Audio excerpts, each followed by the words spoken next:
Howdy folks, it's us here and welcome back to Tyranny. Last we left off, we had sentenced this village to be burned, and something happened with Sybil.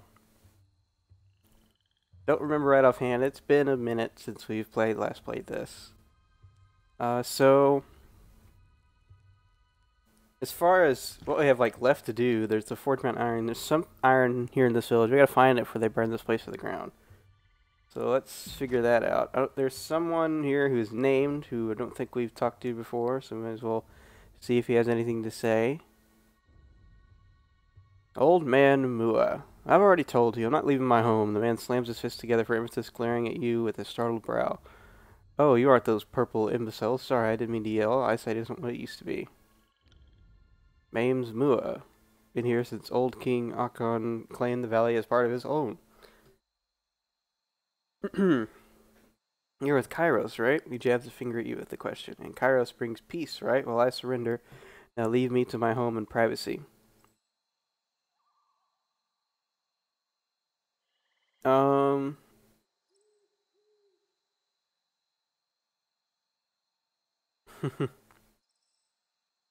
It's the battlefield by order of Tunon. All civilians must depart on pain of death. I suggest you cooperate with their demands. Yeah, I'll do the legal jargon of it. Oh, really now? Well, I'll declare you a motherless pile of fetid beast shit. Oh my god. Waves his hand under his back end, wafting the imaginary fumes in your direction. Get out of my sight, take your empty threats with you. Yeah, we're not gonna kill him. It's fine. Right away. Gladly. Puts his hands on his hips and nods a defiant scowl. Well, you're gonna burn here, old man. Alright, and there's this door. Let's definitely lock the door. Unlock the door. We'll find the iron in here. There's a list of old crumpled paper. While various simple items for crafting and repair are crossed out, most food items remain. Oh, there it is, iron. Oh, the old man. The old man marches through the door behind you. You motherless whoremonger. He attempts to usher you away at the point of his walking stick. Get out. I found forge-bound iron in one of these barrels. You have a great deal to explain, old man. Points his walking stick at your face. It's always the young punishing the old. I had no choice in the matter. Strange men appeared here a fortnight ago. They claim to be supporters of the Vendrian Guard, but I've never seen them before. He stamps his foot in a fit. I had no choice. These so-called freedom fighters threatened my life if I didn't comply. Villagers forcing you to help the Vendrian Guard. Sounds suspicious. Have you been listening to the damn thing I've been saying, or do you have shit for ears? Face twitches until spittle lands on you. That's exactly what I was saying. I don't know any part of this foolish war.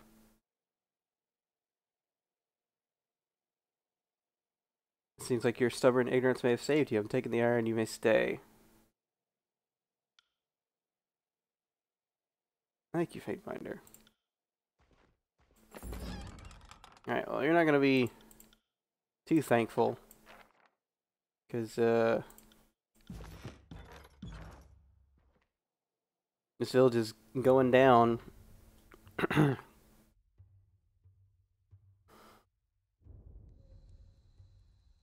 Right, so I think that pretty much, after that, whoops, nope. That wraps up everything. So, probably the easiest way out of here is that way. And as far as what we're going to do next, well, we need to find some quiet time to speak with companions. And we also need to talk to... switch out people's loads out, because they're... good. Alright, now they're keeping the same stuff. Get back over here, Lantry. Alright, so we're here at Echo Cole Crossing. Now we have some unfinished business at the Scarlet Chorus camp. With, is it Death Knell? She, sent us into a trap. And so we gotta give her a stern talking to.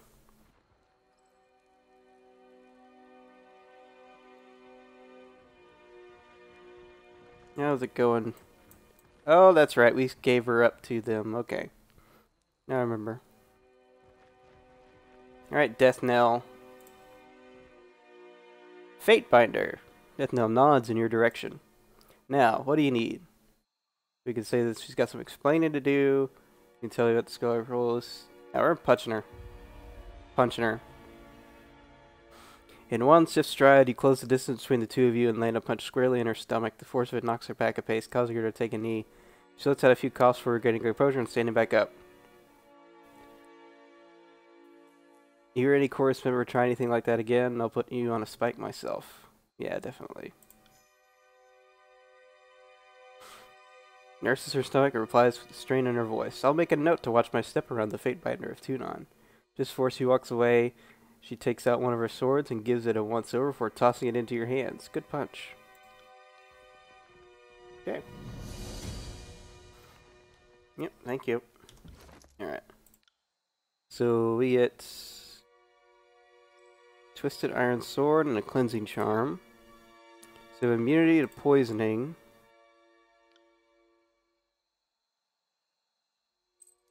Sure, we'll give him that. I don't know. I don't know what to give people. Got a bunch of stuff. The Twisted Iron Sword. Gotta be better than the bronze weapon. Alright, so it's slash pierce, 10-13.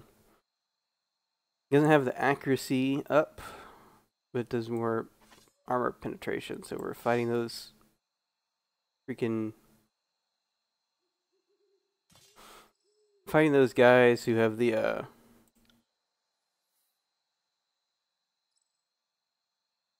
infantry bows, not as good. Fighting people who have heavy armor, then that'll be more helpful. Iron, Falcata. Disfavored, slash and pierce, Sperry. I think this is better, right? 11-14 versus 9-12. I'm gonna say yes. Put that away now.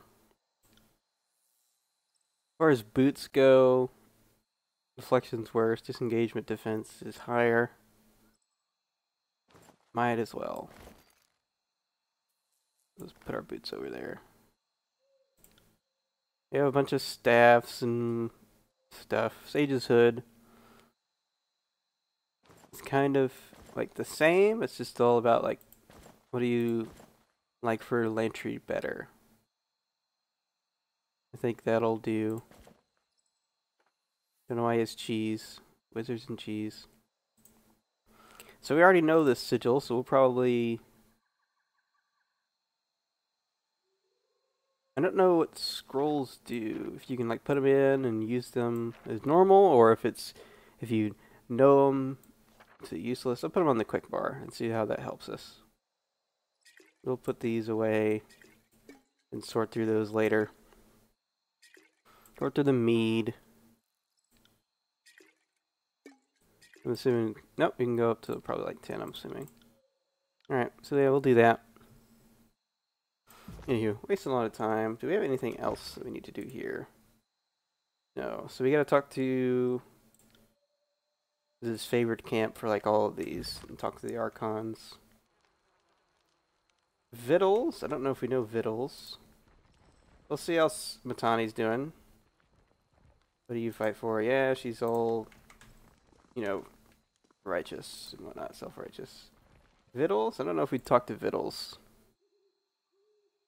Pale and wide-eyed, the Scarlet Course consort takes slow, deep breaths as he shuffles with nervous energy. As soon as your eyes meet his, he looks away in a panic, bowing his head and turning his body aside.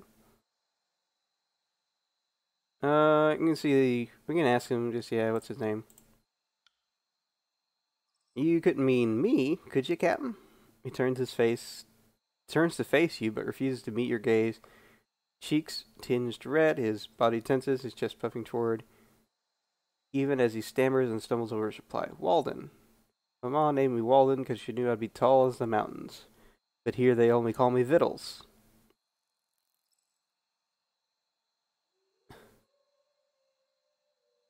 New to the chorus, captain is a southern term, covers stories of commanders, and I'm neither. Yeah. I shouldn't be here. His eyes widen as his voice rises to a near yell. The chorus, I don't know what I was thinking, I'm not like these people. He looks out of the camp. I'm going to die here, at least I hope I die here, and soon. And to think His voice falls silent, his body slumps.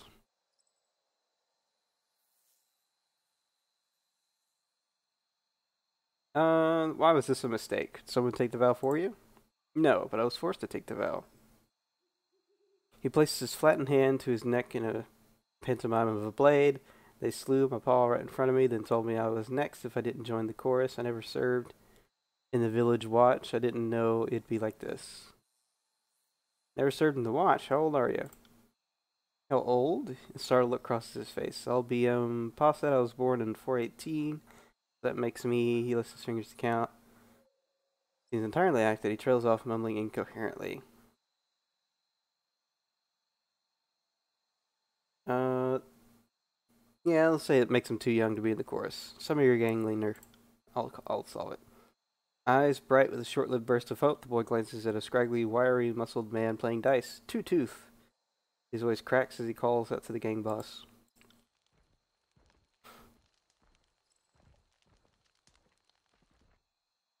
What's this then? The hard-cut, wiry, muscled man glares keenly at the two of you. Why the frig? Why the frig are you pestering my choirman, Fatebinder? His tone is biting, impatient, and simultaneously dismissive. Don't know if you can see, but I've got a game to win, and the boy has boots to clean. Fiddles shrinks in on himself, but there's nowhere for him to go. He looks at you pleadingly, but says nothing. This boy, he of proper fighting age. He must grasp the lad's shoulder hard and pulls him closer, ignoring the boy's stifled cry. The boy's strong enough to swing a sword, so he's old enough to fight. You're aware that under Naratsun law, honor and guard the young, this boy is exempt for the battlefield. Aware of the camp's rules, he sneers, but the age of majority is 15. Take a look at this brat and tell me he's not. Just because he's lily-livered doesn't make him a babe.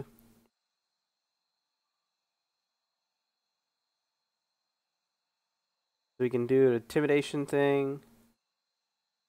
We could try and make some money. Conscript was born in 418. No, that makes him? No. Just his hard, stubble jaw and rugs the tongue over his teeth. Can't say that I do. Here's a hint, it's not 15. Isn't it just my luck? He sneers at the kid. The whole thing is of his doing. Yet another winning streak's gone cold. We'll go on then. Get back to the slave quarters. No more fighting for victuals, is it for now?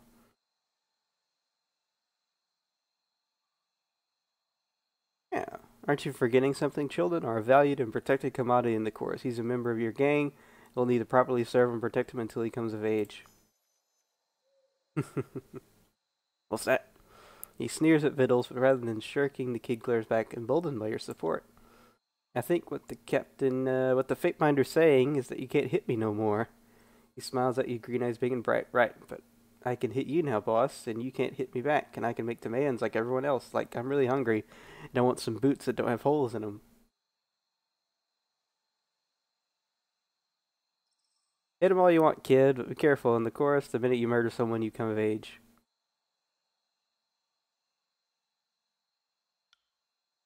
He grits his jaw. Iron enough that he looks like he'll rattle Vittles by his scrawny neck, but he merely flicks two fingers along the underside of his stud, scratchy chin, and darts a nervous glance toward his Archon's war tent. I get it. Children are sheltered by the voices. His throat constricts as he nervously swallows a mix of bile and vagrant's chaw. I'll look out for the kid, I swear. Won't any harm come to him, or it'll be my Rick what gets chopped. Oh my god. He offers you a final cold nod before shuffling back to his game of dice. Yikes. Okay. That's it. Get back to work, don't want you moping around. Yeah, there's the beast guys, there's Richard Boss, there's Siren, there's the guy who sells me stuff. Alright, let's get out of here. Let's get out of here. We're not going to go to the disfavored camp. We're going to do a little detour back to the very beginning Edgering Ruins. We're gonna take a 4-hour detour. Got a little lost on the way.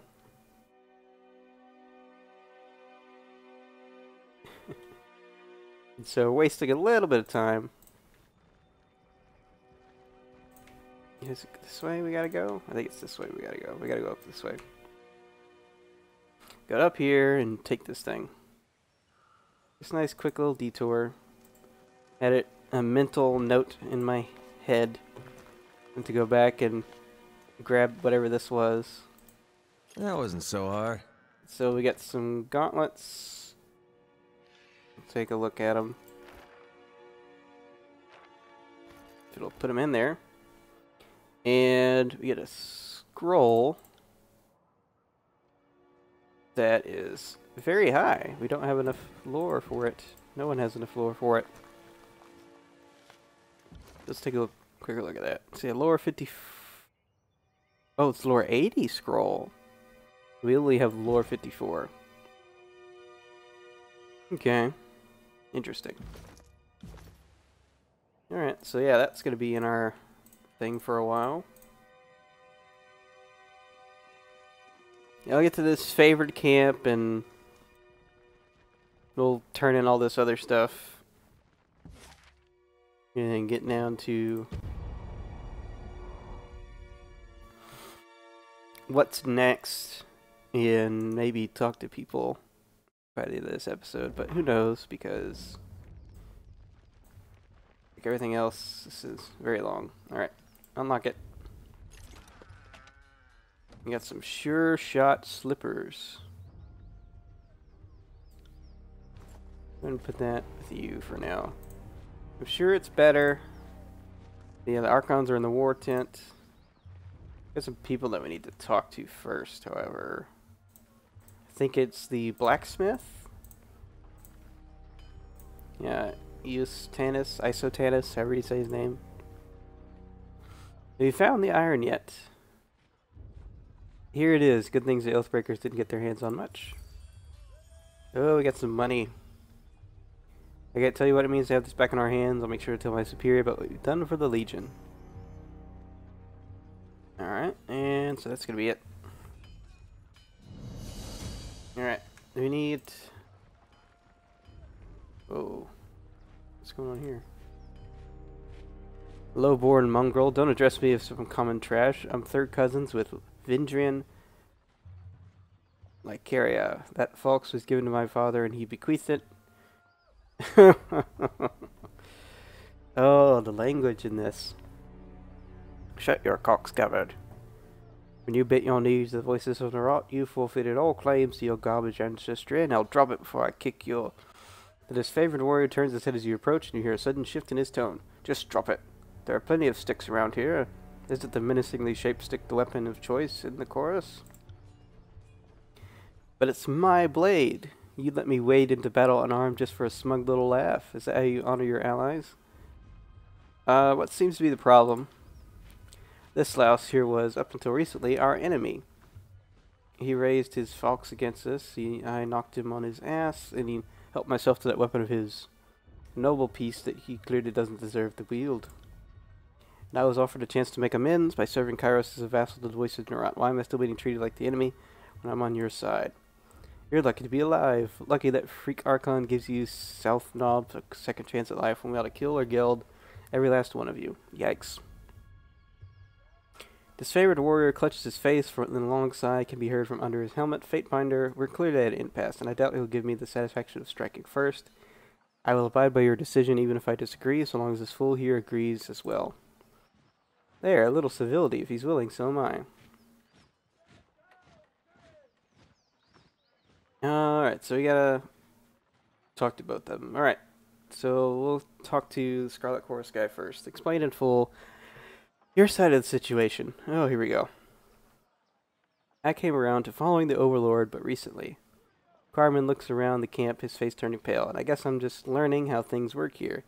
Anyway, this guy here, he bested me in battle, no bones about it. Didn't kill me, though. I suppose you could have guessed as much. Kindness itself. Go on, recruit. Anyway, I wake up next to some of my countrymen, and they put us through a decimation rite. Lucky enough to grab one of the 9 daggers tossed into the arena. He pauses to hold back a retch, his mouth twisting and the corners of his eyes twitching. So I survive, right? And I'm barely cleaning the blood off me when I'm told my next task is to secure a proper weapon. The chorus doesn't exactly hand them out. Sorry, folks. It's long bits of talking certainly do a number on my allergies and stuff. And so it's like I'm not in the best of talking stuff, you know? Alright, so his tone falters, his face going pale. I walk to the disfavored camp thinking they're supposed to be allies and maybe can help. Then I see this guy showing off my fox, and well, it's a family heirloom. I was told to get a proper weapon, and it doesn't get more proper than a fox, and that's been in my family for generations. Alright. Now, for the stone shield side of the story. The warrior clears his throat before speaking in a measured, respectful tone. Well, Lord Binder, I first encountered this man some weeks ago on patrol. He was part of the Vineyard Guard hunting party. He stood his ground, maybe even took a swing at me. I do remember thumping him pretty squarely on the forehead with my pommel. I thought to myself, nice fox, so I grabbed my trophy after the battle. It was a rousing scuffle, but hardly worthy of an epic. I didn't even think much of it until yesterday, when this chap shows up asking for his fox back.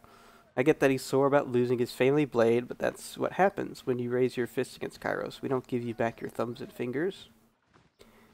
Okay. Either of you have anything further? I respect that this man found Kairos, but he raised that fox against us as an enemy. I know I'm in the right here.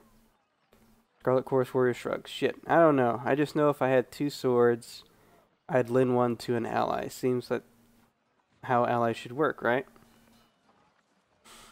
Alright, I'm gonna reach my decision here and now.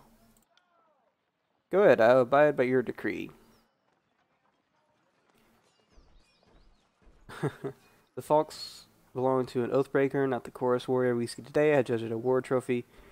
Graven Ash insists on proper rationing, stockpiling bronze you won't wield is a misuse of resources, no way to treat an ally. Return the fox. This fox is a proper trophy, but honor demands you make good faith effort to assist an ally. If you will not return the fox, you must give him a proper alternative. Fox is an artifact of a conquered people. I claim it for the court. Yeah, we're not going to take it ourselves.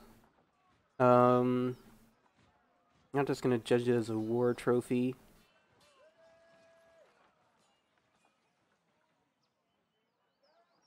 We're going to go with option 3.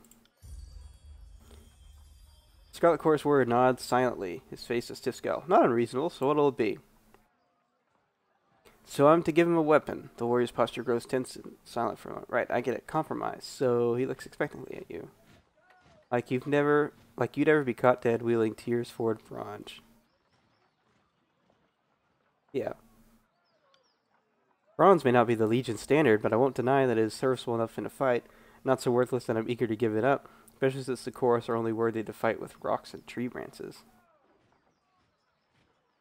Now that you've made up and act like a proper ally, give the recruit a half-decent weapon. Now it's glare. Okay, I might have a woodcutter's axe that I pulled from an Oathbreaker's hovel. Of course, Scub is welcome to it. Happy now? A nice little intro. I think we gotta talk to these guys, right? Servius, or Sevius, however you say his name. With all due respect, our courts have proven themselves against these apex fools time and time again. What can your Earthshakers do other than get in the way? Hellspar. I don't want to be here, Sevius, so my orders don't involve proving our value to you. If the Great General doesn't want magic on his side, then he can order us to stand down and sit this one out.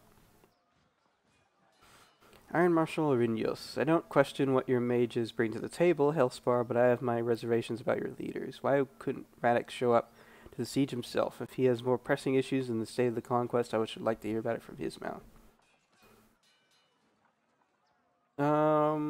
We'll say nothing. Alright, Arinios, if we conclude that Radix is ignoring his duties, then he'll need to be replaced. I don't take any pleasure from the idea. but we may have to take the steps if he proves intractable. Now we got an emerald pin, more money, in favor. I hate to upset the chain of command during a time of war. Perhaps Radix's brother can convince him to remember his duty. Fatebinder, I thank you for the part you played. You didn't have to risk yourself, but you did so all the same. Alright, so level up. And so we got some stuff. Let's look at the stuff. So this gives us 1% health every 6 seconds. So what did it give you? It's fine. Yeah, you'll have that.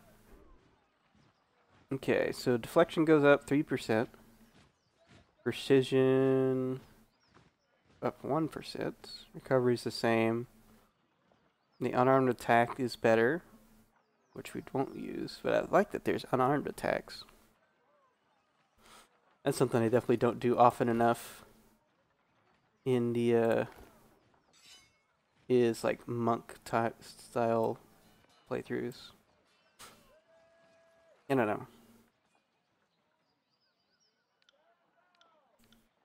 It's hard to make a character with a monk, because monks, like, the assumption is that they have their shit together, right? You know, balanced and all that. All right, we have a new. Do we have a new edict, or is this archived? Okay, it's a new archive thing. Whatever. So yeah, I'm just going through this. We just get quickness up for ability spell cooldown, and just able to use that stuff more. But yeah, it gives more, like, kind of lessens your options in terms of what initially, when you think about it, you have to try a little harder to come up with interesting ways of having a monk style character. The combat side of things is really, really fun. You know, unarmed combat and all that cool stuff. But we can do a poison dart. I like the idea of a poison dart. Let's give him a poison dart. That's it, right? Looks like it. Okay. A level up bonus for like 20 more seconds. That's nice. I don't think there's any... We'll do a quick roundabout camp. There's no other weirdness going on in the camp. So we just might as well... Hello. There's another thing that we didn't see. I'm going to take those gems. Alright, this is probably going to be a long conversation about what happens next, so let's do that right now.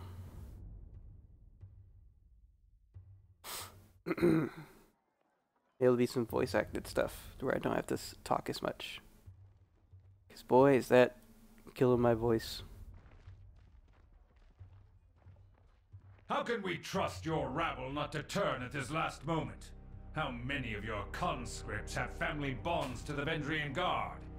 It is decided. The disfavored will take the vanguard of the assault. It is the only way to assure success before the edict comes to pass. Graven Ash's roar pulses your eardrums, his face reddening as he yells. Oh, you're so young. We can forgive you for being stupid. Without your Archon of Stone to bring down those walls, you're out of your element. Only the chorus has the numbers required to swarm the walls from all sides. We will lead the vanguard of this battle. Okay. The best the chorus could accomplish would be leaving a ramp-shaped pile of corpses propped up against the walls for my warriors to use. Their fortifications are not a concern. Even understaffed, my Earthshakers could breach the masonry in short order. Why are we fighting? Another brilliant idea. Cairn's cult is, we're sure, every bit as trustworthy and sane as the late Archon of Stone himself. You did notice the spire at the center of the citadel? Hard to miss it, being only the tallest thing on the horizon and such.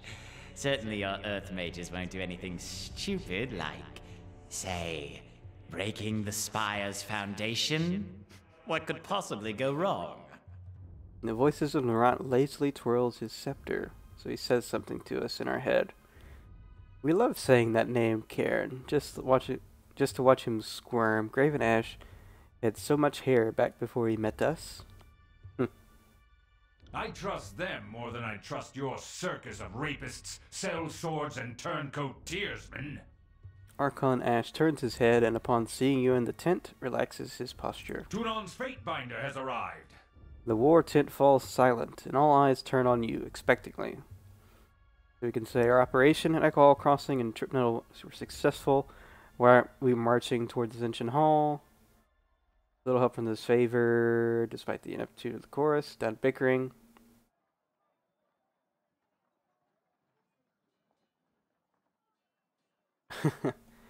How annoyed is Zithios at this point? I'd say pretty annoyed with these two. They're gonna have done bickering. Us? Never. How else will we keep each other at the top of our crafts? The Archon of War lets out a long sigh as he rubs his forehead in irritation. So now, out of all those three options, we're not going to blame one or the other. We're going to say, we succeeded. Why aren't you? Nothing would please us more than to be done with this wretched valley. Perhaps if we had more support from the disfavored, and from the court. Now that we are all assembled, I want reports. The Scarlet Chorus was going to resolve the Oathbreaker presence in the Outer Valley. What became of that? Yes, what did become of that? We should know already, yet we do not. If we are not mistaken, the Fatebinder played a pivotal role in this operation. Fifth Eye, shed light on this baffling question. The Fatebinder did indeed assist the chorus. In a fashion, the Oathbreakers were cut down, but the Fatebinder's wrath spared none. The Captain Belix Florian was not taken alive, much to our disappointment. The Fatebinder seems to have applied disfavored justice to Florian. Such a waste. And look what showing them mercy has done for us. My scouts report seeing chorus thugs fleeing your camp, defecting back to the enemy. They are abusing your mercy. And you either don't notice or don't care. The former is negligence. The latter is treachery. Alright, I was asked to lend a warrior's hand and did just that. Be grateful to be silent. I disagree. He would have made a perfect captive, but he was a raging zealot with a death wish. Capture wasn't an option. They are oathbreakers. They've abused our mercy once before, and we're idiots to think that will change. I'm gonna go with option 2. Like, we tried to give him a chance to, I could be misremembering things, but I want to say that we gave him a chance to surrender, and he was hell-bent on not doing so. He thought he had the advantage when he did not. So we're going to go with I disagree. He would have made a perfect captive, but he was a raging zealot with a death wish. Capture wasn't an option. Iron Marshal, I understand we've established a foothold across the Matani. Report. Securing the Matani was a gruesome affair. An agent of the School of Tide still lives, and the river was turned against us. Despite our losses, the day ended in success at Echo Hall Crossing, though victory came at a great cost. In securing the riverfront, it was discovered that the denizens of Echo Hall Village were in possession of stolen iron. Fuckers used our own arms against us. We, of course, put the village to the torch, and the Fatebinder wisely backed our claim, to show them the price of resistance. Our victory pyre burns on the horizon for all to see. Their leader, Captain Matani Sybil, was bested in combat but taken captive by the Scarlet Chorus. Despite the disfavored taking the lead on this operation, the Fatebinder felt it necessary to apply Chorus doctrine to the captives. A most wise judgment, good Fatebinder. The Oathbreaker captain will no doubt provide hours of entertainment, and perhaps even some useful information. The voices of Narat hurls his scepter into the air with a loud chuckle, gingerly snatching the scepter out of the air as it falls. She has been a most delectable treat, that one. So obstinate, so inarticulate in her flailing defiance. Some things are best savored in slow, tantalizing doses. We must thank you once again for delivering her unto us. Well, that makes us feel like shit, doesn't it? This will be just like Stalwart, when your own conscripts chose suicide over service to the chorus. She'll be no different than the others. Petulant, uncooperative, and motivated to feed you false information.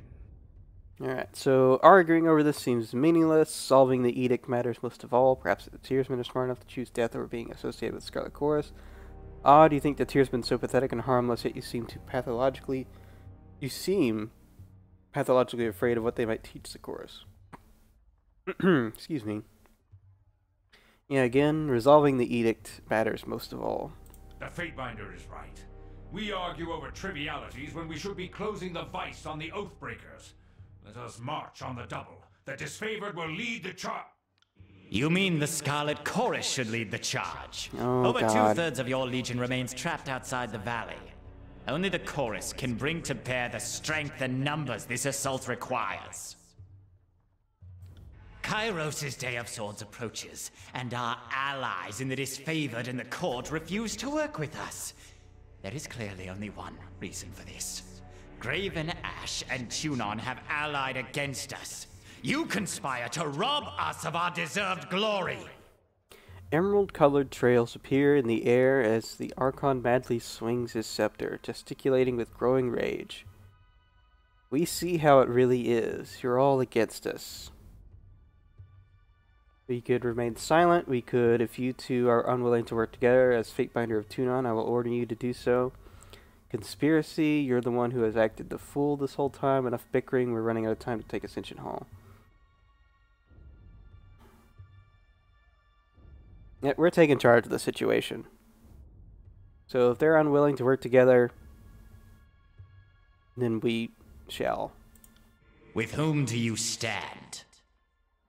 The voices of Narant masks tilt sideways as he lurches forward, wagging his scepter at you. The tent grows quiet as the gathering looks to you in anticipation.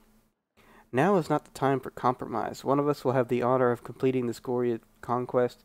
We know you will choose wisely. So we can say this favor to lead, the Scarlet Chorus will lead, or you will march the Citadel together or not at all.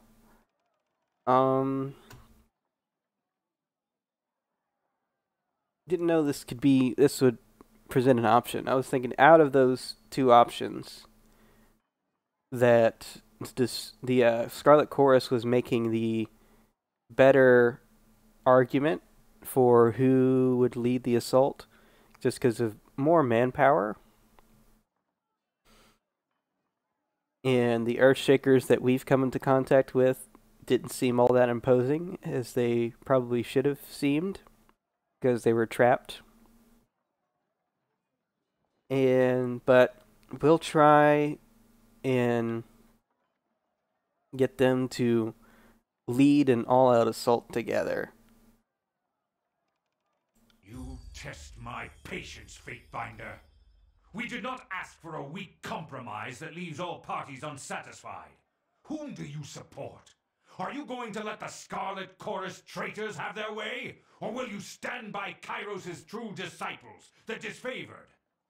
Right. Well, that's not gonna make me like your argument much better. If you guys want to go die in the assault, then let them go right ahead. But I think that that's not going to be what's successful, and what's going to get us out of this valley before Kairos' Day of Swords comes. So I think that we're going to have the Scarlet Chorus lead. I think that's what has the best chance of being successful in getting us out of here. I should have suspected as such. What did Narot offer you? For your sake, let's hope he promised you enough power to protect yourself from me. If you want to die, Graven Ash, I wouldn't be so quick to throw yourself into the ring with me. A wise choice. The Scarlet Chorus will be honored to silence the last of the Vendrian Guard insult. Graven Ash, we hereby order you to stand down and remain here at camp until we have secured the citadel. If the chorus leads the charge, they will fail. I will not sit idly by while the Edict claims my legion. The disfavored will carve a path to the citadel on our own, if that's what it takes. Okay, let's gonna go. Let's head back, because I wasn't sure if there was another thing that he was gonna be talking to us in our head or not. It doesn't look like that was the case. The air crackles with electricity as Graven Ash lifts his maul to strike. They're going after each other? Are you shitting me? Come on, guys. Fatebinder. Your vision comes into focus, as does the feeling of a hand on your shoulder. Are you with me, Fatebinder? You don't look hurt, but say something.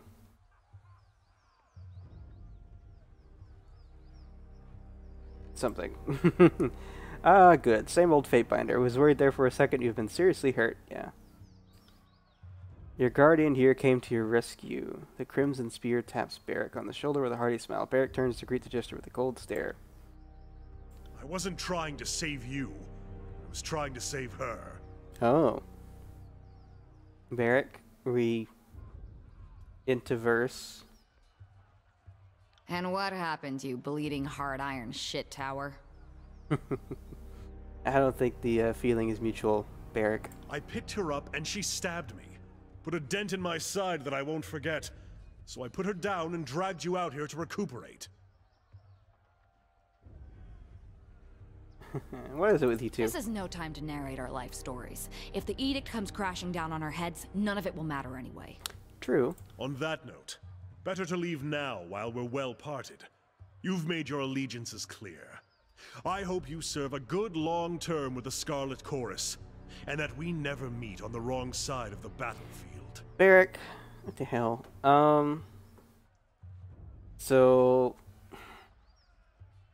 does Athios care enough to try and make him stay? Or just to at least justify him understanding the reasons why he did what he did? So we can say we needed to make a decision. I sided with the army that has the numbers. You're too quick to label me as an enemy. This isn't about choosing sides, it's about resolving the edict. Stay with me as my deputy at least that long. Then I'll release you from my service. Both of these, to a degree, are correct in our thinking. But ultimately it comes down to where this isn't about the Scarlet Chorus and the disfavored. This is about the edict. I've had enough of your justifications and empty values. Your actions speak a great deal louder than your slippery words. Okay, so he's not impressed because of our decisions. How could I put my trust in an enemy of the great general? Why shouldn't I simply kill you now, traitor? Barrick roars with inhuman fury and shoves you with all his strength. He raises his hands as if to strangle you, and then lowers them, trembling with restraint. No, you aren't worth it. I have too much to accomplish in service to the great general to deal with you now.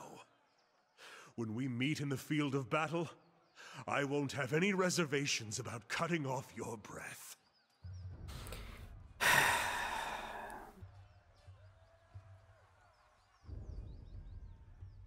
Alright, so we can be pompous and be like, yeah, he doesn't care about the law at this point.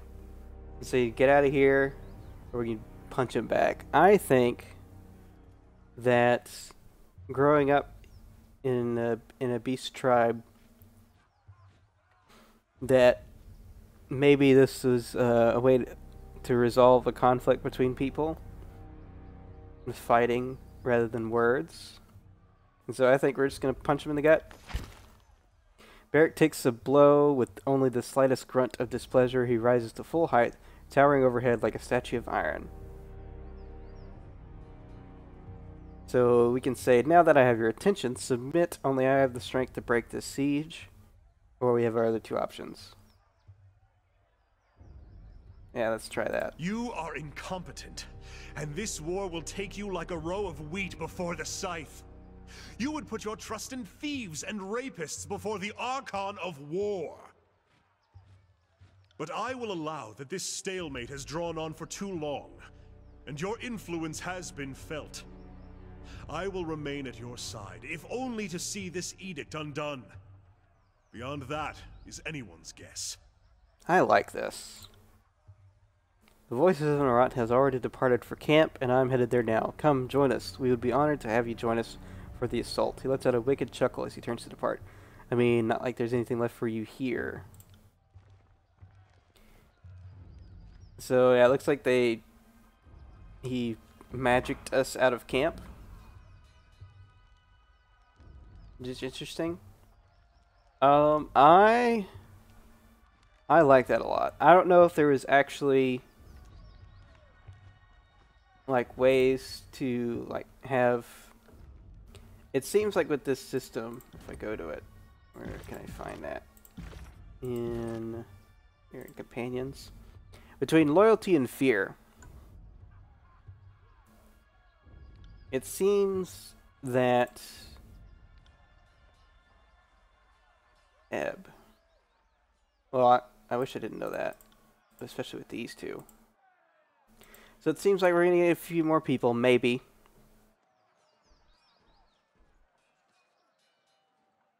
That will join us. We have a possibility of joining us. God, I wish I wasn't there. Anywho, but at least under this, I have something else under that other than companions. So now I know that that's a possibility. Great. Anywho. But yeah, it's... I wonder if it's always a thing of your decisions you make, like you're able to lose companions because of it.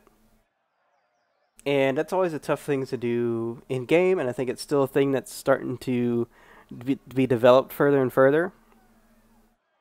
And it's still got some kinks to work out on things that, like, what's interesting to do story-wise and with this, you know, world that you're in and the people that you have in it, and then you have your main character that comes in and he's leading the way, he's making all the decisions, and you're following that person. Well, what if he or she does something that is, you know, you've created, the developers have created this character, and this character has, you know, a set of values and things that are important to them. And if the main character is going against those, then they shouldn't stick around, right? They should want to leave, or they should want to try and stop you, become kind of an antagonist. Which that would be kind of a really interesting thing. If you had like a main antagonist that was a companion early on. And, you know, Dragon Age is trying to do that. We'll see what happens with Dragon Age 4. But I'm coming less and less interested as more news about that comes around. Where they're going to do it, like, over the course of that, they're going to have someone who was a companion with you in another game be the main antagonist. And that's on, you know, baseline value, that's really, really interesting. I like that idea. In the original Dragon Age Origins, you had... I never did this and didn't think it was a possibility. I figured out later it was a possibility, but the guy who lets the king die and goes and becomes like the king himself, becomes like the steward of Denerim or whatever, and I forget the name of the character because it's been so long.